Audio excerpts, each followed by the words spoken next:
কখনো কি এমন হয়েছে যে সকালে ঘুম থেকে উঠে আয়নায় দেখলেন, আরে ত্বকটা কেমন যেন হলদেটে লাগছে, সাথে সাথেই তো বুকের ভেতরটা ধরাস করে ওঠে, তাই না? মনে হয় সর্বনাশ, লিভারের কোনো সমস্যা হলো না তো। কিন্তু যদি বলি এই হলদে ভাবটা সবসময় ভয়ের কারণ নাও হতে পারে, কি হবে যদি এর পেছনের কারণটা হয় একদমই নিরীহ কিছু? আসলে ছোটবেলা থেকে তো আমরা এটাই শুনে আসছি, ত্বক হলুদ মানে জন্ডিস, আর জন্ডিস মানে লিভারে বড় কোনো ঝামেলা। এই কথাটা একদম আমাদের মাথায় গেঁথে গেছে।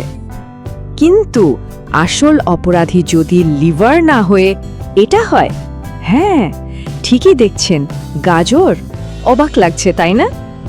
শুধু গাজরই না, মিষ্টি কুমড়া, এমনকি কমলা লেবু হতে পারে এর কারণ। ভাবা যায়, এই যে এত স্বাস্থ্যকর খাবার, এগুলোই হয়তো ত্বকের এই হলদেটে ভাবের জন্য দায়ী। মেডিকেলের ভাষায় এটাকে বলে ক্যারোটিনোডার্মা, আর সহজ কথায় এটা এমন একটা অবস্থা জানিয়ে ভয় পাওয়ার কিচ্ছু নেই। যখন অনেক বেশি ক্যারোটিনওয়ালা খাবার খাওয়া হয় তখন ত্বকটা একটু হলদে হয়ে যেতে পারে। এটা কিন্তু কোনো রোগ নয়, একদমই না। তাহলে আসল প্রশ্নটা হচ্ছে, এই নিরীহ ক্যারোটিনোডার্মা আর ভয়ঙ্কর জন্ডিসের মধ্যে পার্থক্যটা বোঝা যাবে কিভাবে? দুটোই তো দেখতে একই রকম, তাই না? এর উত্তরটা লুকিয়ে আছে চোখে।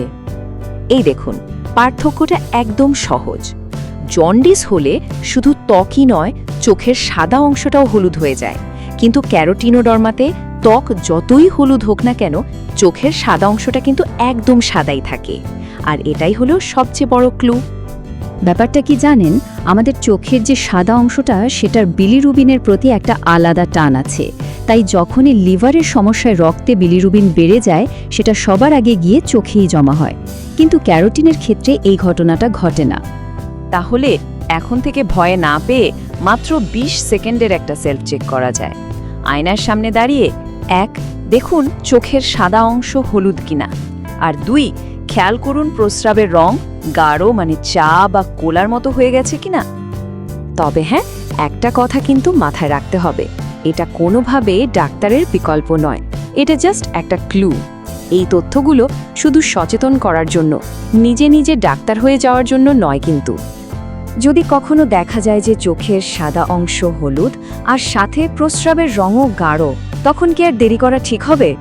শরীর যখন কোনো সিগন্যাল দেয়, সেটাকে অবহেলা করাটা কি ঠিক? ভাবুন তো একবার।